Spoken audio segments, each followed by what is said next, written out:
good afternoon, good evening, good whatever time of day it is. Thank you for tuning in to Conversations with Dr. Don. For your first-time viewers, Conversations with Dr. Don is an ongoing series of one-hour standalone talk shows where I interview interesting people, like most of you out there, about who they are as unique, one-of-a-kind individuals, and whatever else it is that we've decided to talk about.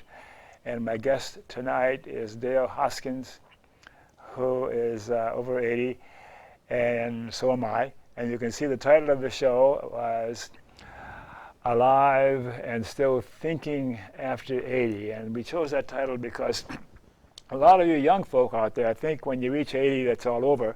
Some of you think when you reach 70 it's all over. Well, we're in our 80s and we still can think. Can we, Dale? Yes. Wow. I've known Dale for quite some time. He's been on the show years ago, and it took a long time to get him back, but he's back again.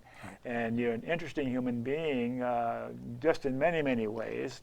And we've visited off and on through various organizations we belong to, and memberships, and other ways. So, as you know, the show goes in two major segments. The first segment is the bio segment, where we talk about who you are personally to some degree. Okay. I'm not going to psychoanalyze. You're not that personal. And then we'll go a little more into what we mean by the title of the show. Sounds good. So let's start off again as though I didn't interview you 10 years ago. Let's do the bio segment. First of all, I was kind of nervous because we're in a new studio and I'm wondering if the technical things are going to come together, and they are. But now I feel better because you're so pleasant and easy to be with. And how are you feeling right now? A little anxious today. I don't know why, but I am. Okay. Okay. Is it because of the show, or were you anxious today all day? I think it was the traffic in getting here. Trying to find a building. Yes, the traffic in the Portland, Oregon metro area, and the time of day it is. Yeah. And what time is it now? It's close to 7 o'clock, so you get an idea what Dale meant when he said the traffic getting here. Right. And what part of town did you come from? I live in the West Hills. The West Hills of Portland. Mm-hmm. And that's kind of it's a very nice, is that a white bread community? What does white bread mean? That means a bedroom community where you don't have many people of color. And well, I don't know about that. Yes, I guess it is white bread. But, I'm next door to you. Long time since I've heard that term. I'm in Raleigh Hills. And, okay. Yeah, I know. That's a white bread community too, though. No, it is. Yeah. Yes, it is. Anyhow, let's get started here. Okay. You know, I've got a trick question that I always ask my guests. Sure. And I can ask it now, or I can ask it later on. Oh, let's ask it now and get it over with. Get it over with. Yeah. If I were to ask your best friend, who is Dale Hoskins, what would your best friend say? They'd say Dale Hoskins is what? The husband of Marty. Well, that's an interesting take, isn't it? Identified. Yes. Yeah. Yeah. What else would they say about you? Dale Hoskins is? Dale Hoskins is kind of obstreperous, a little angry at times. Kind of obstreperous, a little angry. And also capable of emotion, capable of love. Capable of love. Yeah. Yeah. And like to express it. Yeah. And you and I are pretty much the same way, I think. Thank you for the compliment. Yeah. Okay. Yeah, you're a gentleman versus gentleman. Gentleman. Yeah. Thank you. I admired you for how you are and your accomplishments and that you reported to me about your life, but we'll get into that more later on. And your full name is there a middle name? Pardon? Is there a middle name? Yes, the D for Douglas. Dale Douglas Hoskins. Name of one of my sons, too, Douglas. Yeah. Anything significant about your name? No. I would like to know why my mother chose Dale. You know, the only Dale I knew of in those days was the wife of Roy Rogers and Dale Evans. And it's not a very Sometimes we're going to be off in our own world here, so bear with us. Dale Evans and Roy Rogers in the Western days. Many I have no years ago. idea why. What the name has no family significance whatsoever that I know of, Don. Yeah. And when and where were you born?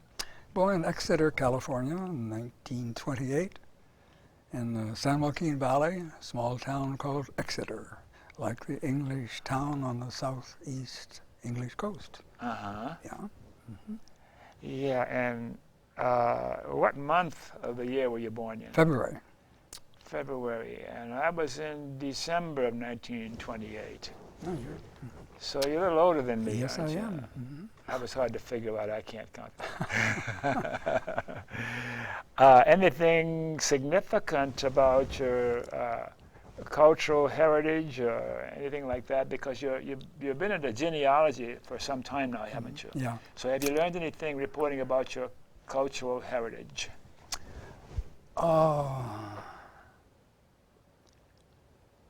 Marty, the lady I told you about, is very critical of me when I comment on my genealogy. I'm not quite sure why. Well, Maybe she's not here tonight, so okay. you can do well, it. I can speak. Marty, we love you. I got interested in where I came from picking up a family Bible that I inherited when my mother passed away. And in the front page of the Bible was a listing of people with names dating back to the mid-1800s. That far back. Mm-hmm. Mm-hmm. And that was just the names. And then I went to an elder hostel class in Salt Lake, in Provo, Brigham Young. Mm-hmm. Took a class on how to do one's genealogy. And at this point, it took me about 10 years to find out who I thought I came from in this country.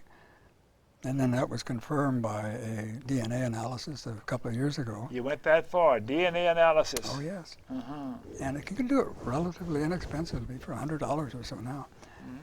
Mm-hmm. And my latest ancestor is earliest ancestor. In genealogy, we call it our earliest common ancestor with other people. And was a gentleman by the name of Daniel Hoskins, who was born right out of Boston in Dorchester, Mass. In 1632. And he came across, his father, I'm sure, must have come across with a Winthrop fleet in the 1920s. Remember, the Mayflower was 1920. Mm-hmm. And that decade after that was the first mass migration of Englishmen to this country. So you're going back pretty far. Let's not linger too long on the details of your study at this point in time. Marty would appreciate that. Yeah. Marty, we hope you're still watching this. Is it okay to ask you about your religious preference? I consider myself a religious man, Don, and that I have religious feelings, and yet I belong to no conventional church, or I'm not a Baptist, or a Protestant. I wouldn't even call myself a Protestant, but I am religious, and I'm not quite sure how I can define that. I have the same feelings. The one thing I cannot understand, and my mind is not capable of grasping, the concept of the creation of something from nothing, or the expansion, like we had this lecture recently, whether you went to those on matter by Dwayne Ray. But the idea of... Dwayne Ray is an associate of ours from another organization. Fine gentleman. Right. And expanding, the universe expands into nothing, you know. I can't put my mind around those concepts.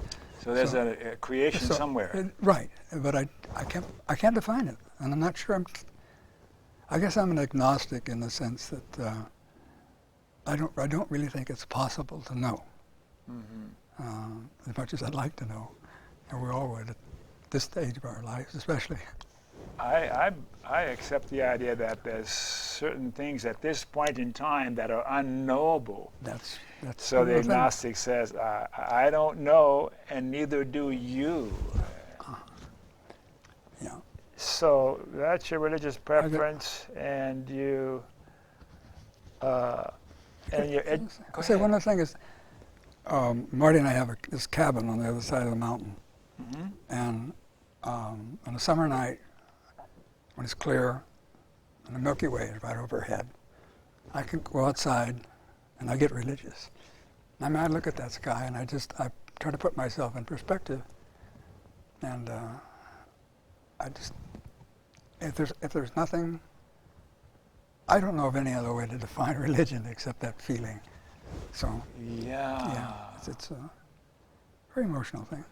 Yeah, there are certain things that are beyond our ability with this neocortex, and it gets in the way of simply experiencing these kinds of things. We try to attach a name to, like a religious feeling, like a oneness, or there's something beyond me, or a continuity between me and life and existence. Yeah. Yeah, and I'm rushing through life so awfully much anymore until those rare moments when I take the time, or somehow the fortune arranges it such that I'm stranded somewhere in a meadow in Yellowstone, for example, for enough time to simply quiet my mind and experience what you call, if I may, a religious experience. I get the same thing from the beach sometimes, just looking out at the ocean, the infinite distance and the perspective putting, as you say. So, yeah, anyway. Can we talk about your formal education? Yeah, sure. I think the beginning of my formal education started at what was a wonderful high school here in Portland, Washington High School. I graduated from there in 1945, and it was wonderful because it was at a time and a school where, of course, you were going to college. And that's what it never entered your mind that you weren't. And even though we were a working class family, somehow we knew we had to do that. And so I went into the service at the beginning of 1946 to get the GI Bill. Then got a bachelor's and a master's degree at Oregon State in biochemistry. Biochemistry.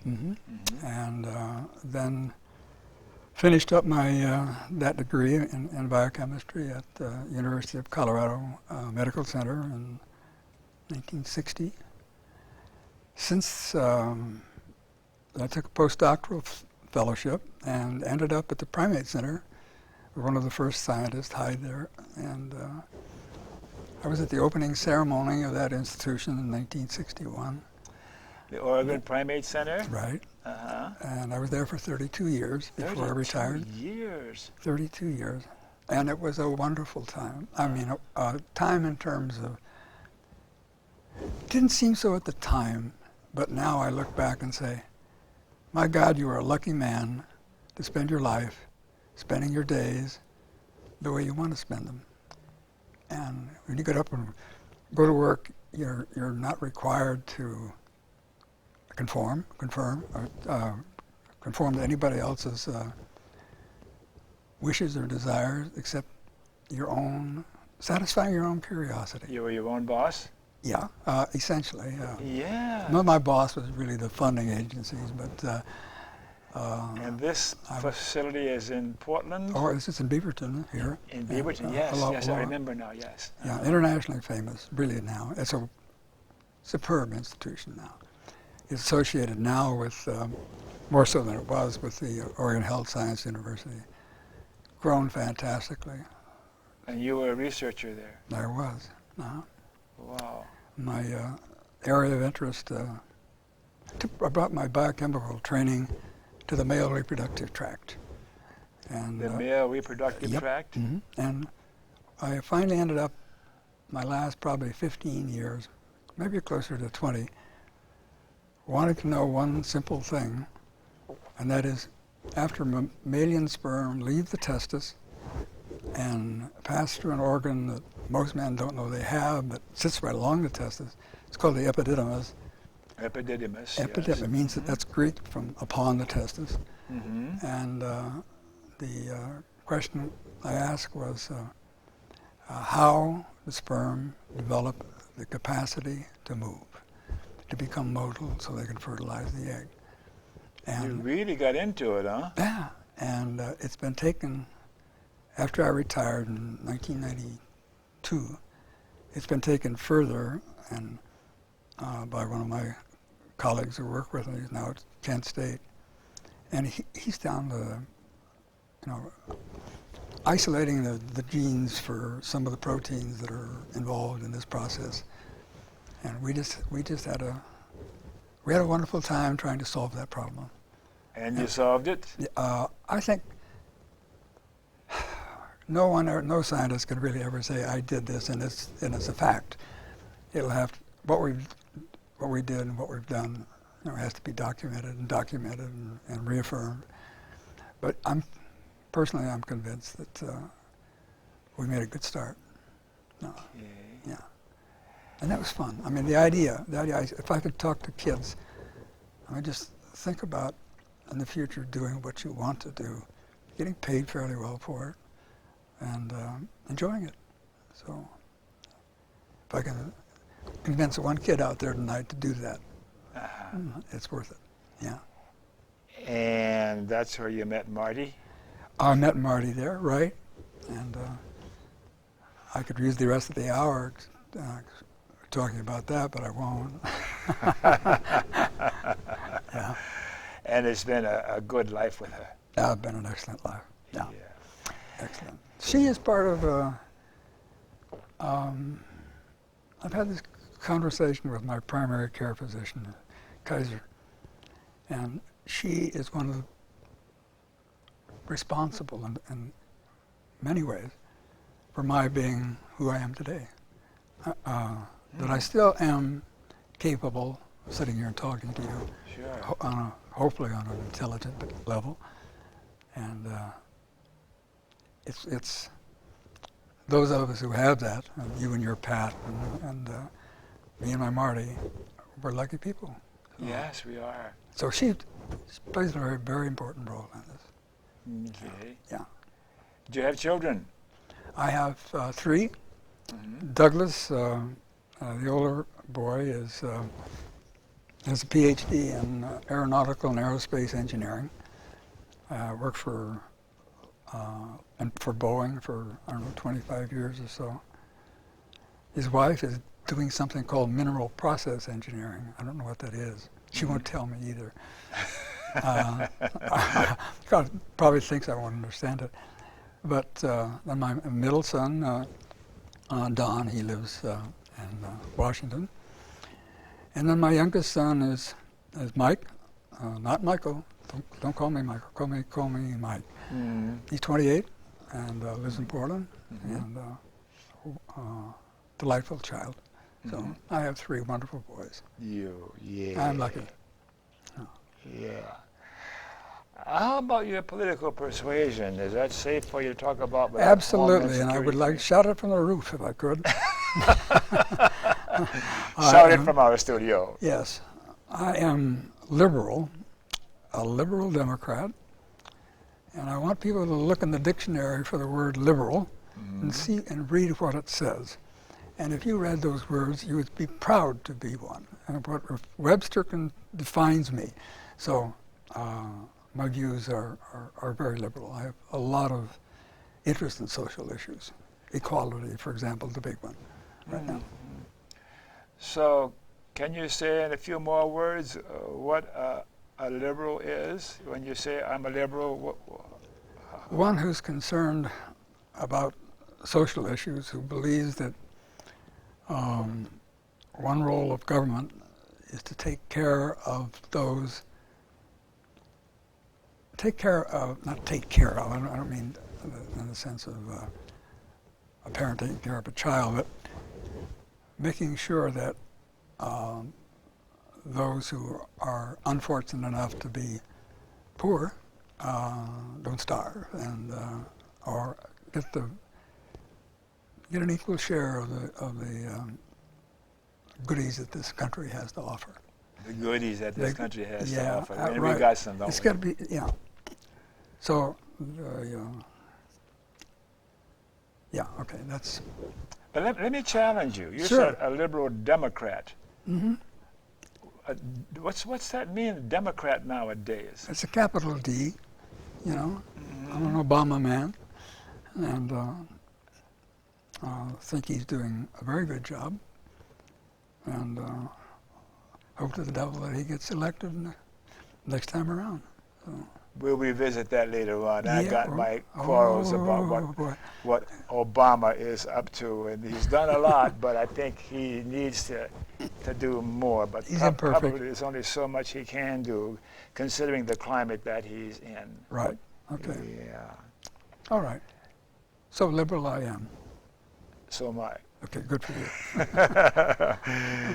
How about memberships in political, social, or civic organizations? You hold any memberships that are worth? Well, two. I have really two interests. One is a group volunteer group at OHSU. Oregon Health Sciences University. Right, and it's called BrainNet, and it is a group that sponsors. Have you seen these in the paper? These lectures that have appeared at the Newmark Theater and then at the Convention Center recently on the brain. We sponsor those. These are at Portland locations. Yeah, and the caliber of those lectures. We just had one Larry. I've forgotten his name. Age. Anyway, and I'm very involved in that. Fortunate enough to be on the board of that group. We have wonderful monthly lectures, lecture luncheons up at the Multnomah Athletic Club. My prime time is it's Multnomah County, which is Portland is in Multnomah Athletic Club. Is where it's held. And the other institution that I really consider my major interest is the Senior Studies Institute, about which you know well. We both belong. And the motto of that group is we teach each other and we keep on learning. And that, I almost think that institution came close to saving my life. That sounds a little grand, a little dramatic. But right after I retired, the Australian government sponsored 6 months, my 6 months in Australia, Marty and me both. And my sole task there was to lecture at, I think it was 11 different universities around the country on what I did during my career. And it was an emotional high. Can you imagine? By the 11th time, I was good. Same lecture, 11th time. And when I left there, I was on an emotional high, and I came back, and it was a vacuum. And it's like most people, like it happens quite often with people who just retire, who've been active. And I was down, and then I discovered Senior Studies Institute, and then I found a group of people who were intelligent, who was interested in what I had to say. I was interested in what they had to say, and it brought me back. And I've had, I'm not saying I'm always high now, but I don't know what I'd do without SSI. It's very important to me. Yeah. I find if I miss attending regular meetings more than if I miss 1 week, then something's missing. Yep, I know what you feel. Great. Yeah. It's sponsored by Portland Community College, isn't it? Senior Studies Institute. There. And in your city, your community where you are, you might check with your local community college or do some Googling and see about we have some a website organizations too. like that. You have a website. Yeah, it has a website. Yeah, because it's really good, especially for people that are getting old like us. Even They though don't we seem still old, though. think. Yeah, we have, I'm beginning to believe something I heard, that old age really doesn't begin until 90 now. It's not 70, not 80, it's 90. Okay. And so we got time yet now. We have a few more years. There are people, that we associate with on a weekly basis. We're running very close to 90, 88, 89. Really? Sharp, can articulate, just make you push in awe of and I think that, let's see, what have we been since 1993? I think that's when we started. Mm-hmm. And so we just had our 20th anniversary. So Yes, so we did. that's Senior 1992. Studies Yeah, Institute. I love it, 1992. yeah. Yeah. So So, that's what I do. okay. How do you see the mainstream media? Is that left, right, or centrist, or what? It depends on what channel you. Generally speaking.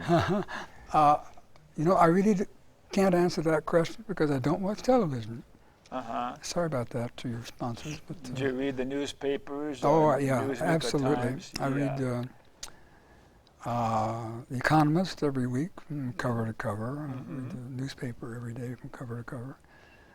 And that's about the printed media is very important to me. How do you see that media? Do you see that as objective or leaning left or leaning right, or how would you characterize it in terms of political and social issues? I think you'd have to choose a newspaper for me. Generally speaking. I don't think you can, Don. Okay, let's move on then. Okay. All right. Do you read or view or listen to alternative media? I read constantly. Uh-huh. I just, that's my entertainment. Here's a good question for you. Okay. What's most important nowadays for you?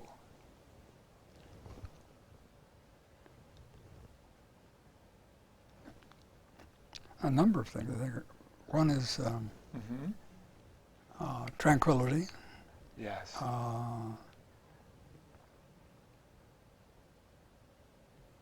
I guess I would like to spend the days that I have left as fulfilled as possible, both doing something for other people as well as receiving their support. That kind of equanimity, that's very important to me. Yeah. What's right with America nowadays? The ability to change. And I think there are several things wrong with government at the moment, but I think we'll come out of it. And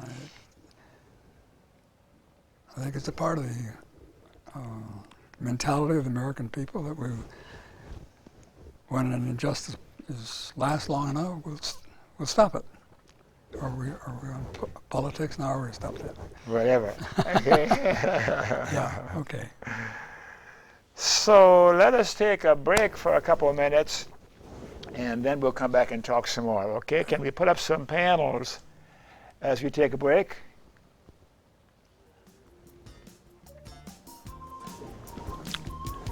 Ooh. I'll be right back.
Right, looks like we're back. Thanks for staying tuned. And for you viewers who missed the opening of the show, Conversations with Dr. Don is an ongoing series of 1-hour standalone talk shows where I interview interesting people like most of you out there about who they are as unique, one-of-a-kind individuals and about whatever it is that we've decided to talk about. And tonight, Dale Hoskins, my guest, and I have decided to talk about what it's like to be over 80 years old, and we're questioning whether we can still think. And who knows where we're going to go next in the next half hour. Let's do it. So I got a kind of a cheat sheet here, some prompting questions. And why did we decide on that title, Dale? Do you remember? Oh, see, we decided on the telephone, I remember. Mm-hmm. And somehow the question came up as to whether or not people over 80 can think anymore. Well, I think it was because there's a misconception that we can't, and that we surround ourselves with so many people who belie that thought. And SSI, Senior Studies exactly. Institute. Or and so I think, really, I don't think, also heard someplace recently that if you live to be 85, you got a good chance of making it till 90. Well, we've only got a few months to go, and we got 5 more years to keep on thinking, you know. And before we're old, but at least 5 until we're old. And otherwise I can't remember exactly how we decided on the title. Well, we did, and I thought it was a good title. And which brings to mind now, do you ever experience ageism in your everyday goings-on? You know, if I do, it's subtle. I've occasionally shopping. I have the feeling that that's happening, but I usually don't present myself as old, so I'm not treated that way, you know. Okay. And but I've had occasions where that's happened. Yeah. For me, it happens, but rarely. Thank goodness. Yeah. Right. There's some other isms we can talk about, but we won't go there just yet. Okay. Yeah.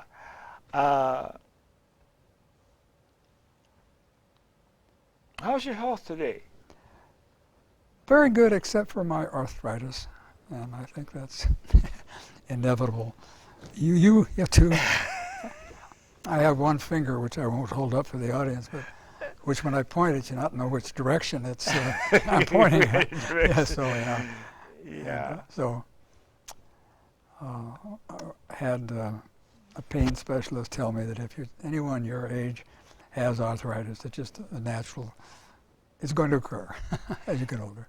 Yeah, and I'm still learning about mine too. Oh yeah, it's a given.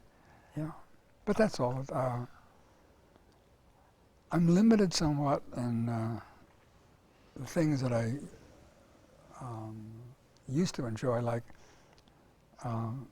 when I was working. If things began to get to me, I would just take off the day and go fishing. And in the wintertime, you know, and the steelhead fishing on the banks, lovely, lovely time.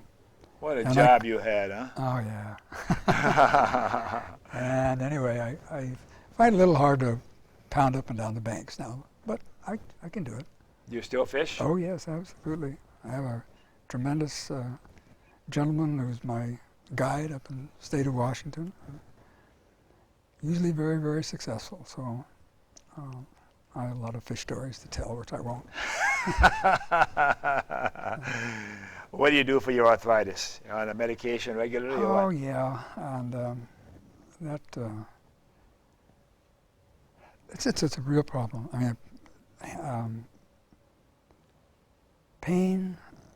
I've read that pain is the reason that most older people go to see a physician, and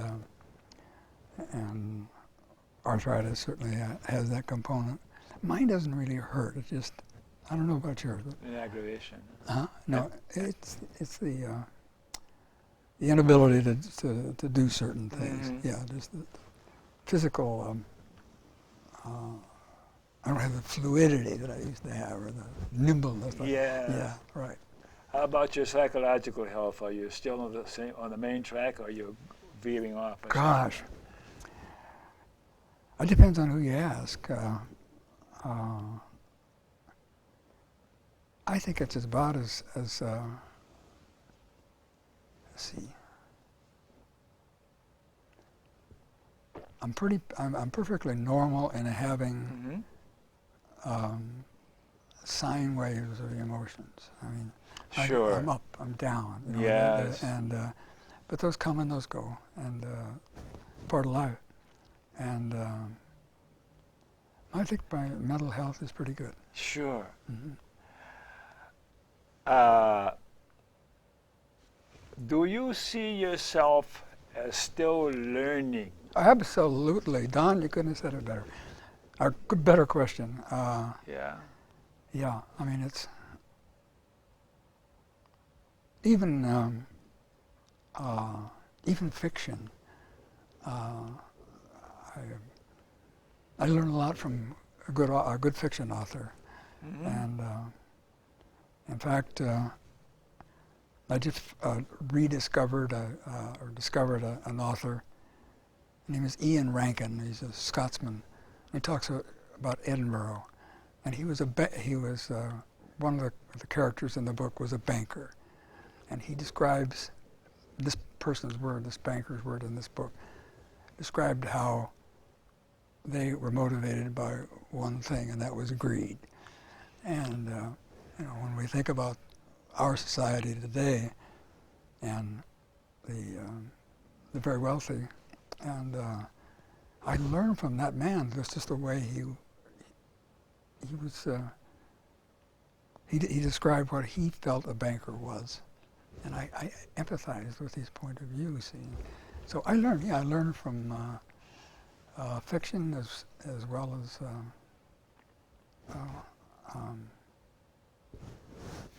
There's a book that I'm reading right now was given to me by a friend of mine at SSI this past week. It's a man by the name of Lehrer. I believe that's right, L-E-H-E-R, I think. Written a book on creativity, and he was one that gave a lecture at the convention center this last week, and it was very well received. He's a New Yorker. It's thought of as the person who is the best writer on neurosciences in the country. And anyway, I read that sort of thing too. I'm in the middle of that right now, or the start of that, right? You're always thinking, huh? So thinking doesn't stop at 80. I want to know what creativity is, and I didn't know before. I had been called creative by one of my colleagues and older gentleman during my career, and I thought, I don't know what that means. I always thought it was just intuition gone right, and there's much more to it than that. But anyway, yes, I read both. So creativity, does that mean creating something tangible, or the end result of your creativity is something new, some new thinking? Is that what creativity is, all of those things? Have me back when I finish the book. Go ahead. I really think of it as the ability to ask a simple question and carry it through and show that it means something. I don't know. Maybe that's too simple. But let's go on to something else. Okay. I won't be answer it much more than that. Yeah. If you were starting out again, what would you do different, if anything at all? Well, I had a fairly successful career in reproductive biology. Reproductive biology. Yeah. But if I had it all over, if I had to do it all over again starting now, and with experience with one of my sons is autistic, he has Asperger's and Asperger's form of autism, and my ex-wife has Alzheimer's. These things have been, caused me to have an interest in the mind. Sure. And the mind is such a, the whole field is just exploding. And I think that's where, that's where it's at right now, neurosciences. Okay. And then that's what I would do, yeah. I'm not sure what I would do, but that's where I'd like to be, yeah. What political or social issues concern you nowadays? What's going on in the political and social issues that concern you nowadays? You know the answer, Don. And I'm very much involved and interested right now in the question of inequality of wealth. Inequality of wealth. It's one of the major social issues of the day. President Obama addressed it in his State of the Union address. Mm-hmm. It is, we are right now at a state that is the worst in a century in terms of the inequality of wealth. There's a way to measure this. There's an index called the Gini Index. And Gini was an Italian sociologist, economist, wrote this paper in 1913, I think.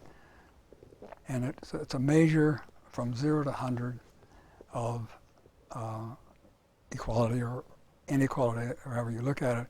0 meaning everything is equally divided among all the people. All the goodies are divided among all the people.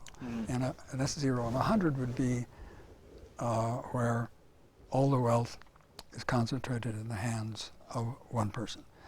So if you have, the higher your Gini index, and the index is used for other things, but in this case, the more inequality we have. Mm-hmm. The United States right now has probably the highest in the world. Really? Yes. And highest level of inequality among its citizens. That's right. And it's I forget, there may be smaller nations who with fewer people who have a higher index, but ours is astronomically high. Why do you think that is? If I had to use one word, I would say greed. I would say this almost gets too political for the. Nothing's too political for this show. Okay. It's something like it's been a generation, 30 years. The last 30 years have seen a steadily increase in this inequality. Yes. Right now, wages for the. I'm afraid the middle class is vanishing, or is on the point of vanishing. Yes. I'm afraid that the land of opportunity will no longer be the land of opportunity, because you can't move up. Yes. Yes. And so those are the things I'm afraid of. That's very much on my mind. And it has to be a more equitable distribution of wealth. And it's going to be a difficult thing to achieve, but I think it can be done. Over decades, maybe. Yeah. But we have to go in that direction. You know, with what you just said, I was feeling sad for a moment, because I think a lot, if not most people in our economic class, middle class, upper middle class, don't appreciate what you're talking about, because they cannot remove themselves to be empathetic enough to get some sort of a sense of what it's like to not be able to eat and pay your rent. Most of the middle class or lower classes now grossly underestimate the degree of inequality. they think, if you ask them a question of how much do you think the top 1% or top 0.01%, or what kind of salaries or what kind of income do they have, they will always think it's much, much, much less than it actually is. And it's, the average American family has an income of, what is it, $40,000 a year? What's that going to buy you these days? Not very much. And unions are no longer potent, or very, not since the days of Ronald Reagan. Air traffic controllers. There you go. Yeah. Yeah, well, isn't greed a part of the human makeup? Yeah, but don't you think that there have to be some shackles on greed? I mean, would you dare to limit the free enterprise system in capitalism? Of course not. Of course not. Yeah. No. It's just that I think after you, what difference does it make if your yacht is 100 or 300 feet long? It doesn't make any difference.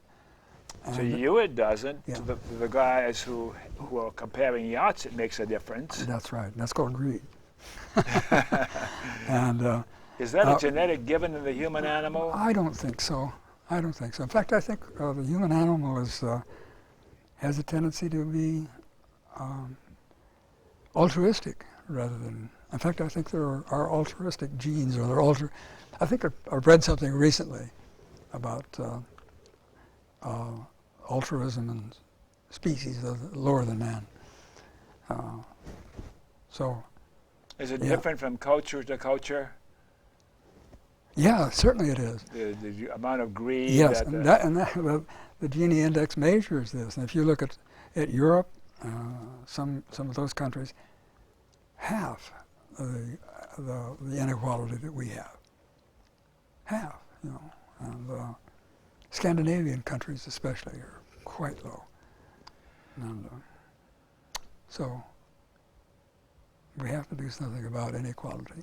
What do we need to do in our country about this inequality that you're talking about? And I agree with you. I think we have to look at legislation. Let's look at taxation and close some of the loopholes. I read that there was a period in the 1980s when quite a bit of success had been made in vanishing the special write-offs for corporations, and just with time, within 5 years or maybe a little more, all those changes for the best have been reversed, slowly and one by one. And a word that I have read, heard used a lot. The reason for this is the Republican Party ability to organize. And they have this fantastic ability to use that business acumen to affect how our laws are made and how our laws are changed. And that's been partially responsible, I think, for the inequality that we have now. Mm-hmm. So what do we need to do to rectify that? Make the people aware. Make the people aware. Write to your congressman. Tell him that you don't want to go there anymore. I have faith that it will change. Yeah. Anyway, that's my burning issue. Yeah. Yeah.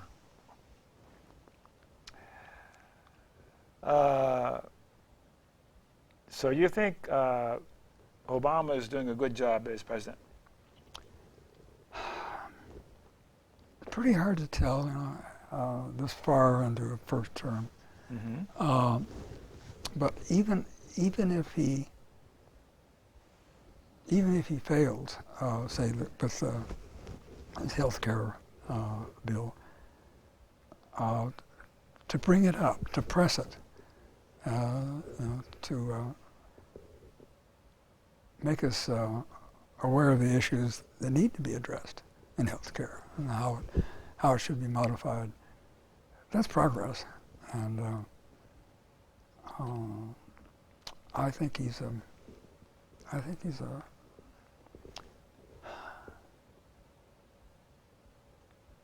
he's an idealist who has this ability to be pragmatic at the same time. I admire him very much. So, I can tell. Yeah, and his wife's a doll. Michelle's my lady. Yeah. I'm impatient. I suppose you could characterize how I feel about him. And yet I'm thinking that if he were to press any harder for the kinds of social change that I think we agree needs to occur, Yep. that he might be in serious trouble. And as sad as it sounds, leaders of our country who were moving ahead too fast for the existing system, Yep. like Jack Kennedy was killed, and Martin Luther King, and those kinds of people. But it's a matter of whether you're going to be principled or practical. To be practical and stay alive and put your principles aside. And then I'm thinking about projecting myself into how it feels to be that poor, because I was a depression kid. Yeah, so that. And Yeah. for a while there, I just thought there was something wrong with me and my family, and we were bad. I'm digressing too much. No, I insert something there. Talk about depression kids. My mother supported 2 boys by herself on $21 a week, and bought a home at the same time. So those were depression days. There's a model for you out there, you people. Yeah. Right. Yeah. A couple more quick questions. We've got a couple more minutes left before they Okay. make me shut down. What do you think of corporate personhood in this country? Nonsense. Nonsense? Nonsense. I mean, the Supreme Court's view. No, I can't believe it. What do you think of the constitutional amendment to eliminate corporate personhood that says corporations are not persons Yeah. and money is not speech? Absolutely, I believe that. Yeah, absolutely, Don. You put it very well. Yeah. Okay, one more. Rocky Anderson, you know who that is? No. He is we're just starting out here. He's a presidential candidate across the country for the Justice Party USA. He's a 2-term mayor of Salt Lake City, Utah. Oh, yes. And his liberal credentials are as long as both arms. And Justice Party USA, Google Justice Party USA, Rocky Anderson is the man. He's the true alternative to the 2 wings of the corporate party, the Democrats and Republicans. Okay. So Google Justice Party USA and vote for Rocky Anderson. Anyhow, the Oregon Progressive Party has endorsed him, and we're going to have him on the ballot in the state of Oregon. And he's gaining traction across the country, even though the Republicans and Democrats will do everything in their power to be sure he doesn't get publicity, so that their position of controlling things is threatened. So we got to do something. Now, we're almost running out of time. Do you have any final thoughts or comments for the viewers that would be of use? Yes, I would say choose a good wife. Grow older as gracefully as you can, and keep on learning. Grow older as gracefully as you can, and keep on learning. That's what I think. All right. Yeah. With that, I better make some noises that we're going to be shutting down here. It's close to time for us to stop visiting and get ready to say goodnight, so keep your pens and pencils handy in case you may want to jot down something we will show you in the closing credits. But we have a few public service announcements I want to tell you about. To get the Dr. Don local broadcast schedule, go to my website, www.donbam.com, and click on Present Day Activities to get the broadcast schedule. Next slide, please. To watch Dr. Don on the web, go to my website again and click on the favorite links. There's, maybe 100 shows or more up there. All sorts of shows interviewing wonderful guys like Fred. Dale Hoskins and musical shows or whatever. And to watch Dr. Don shows on the web, we got to go to the ACLU, the American Civil Liberties Union. Without the ACLU, our civil liberties would be down the tubes for sure. So go to that website and learn about the American Civil Liberties Union. They're a wonderful organization. I've been a member for about 40 years, I think, now. And what do we have now? To get Dr. Don shows broadcast by other stations, ask your local public access station in the city or town where you are to go to www.pegmedia.org to learn how they can get those shows and broadcast them from their studio wherever they are in the country. And this is my favorite, to end corporate personhood. We gotta eliminate the power of corporations to take back our country for the ordinary citizens. Go to that website and learn how to amend the Constitution. All right. And thanks for watching. Remember KFC? Not that KFC, not Kentucky Fried Chicken, Dr. Don's KFC. Kind, friendly, and charitable. Be kind, and be friendly, and be charitable to you too. And you too. Thank you. And you too, and you too in the control room. Thanks again for watching. We'll see you next time. Bye-bye.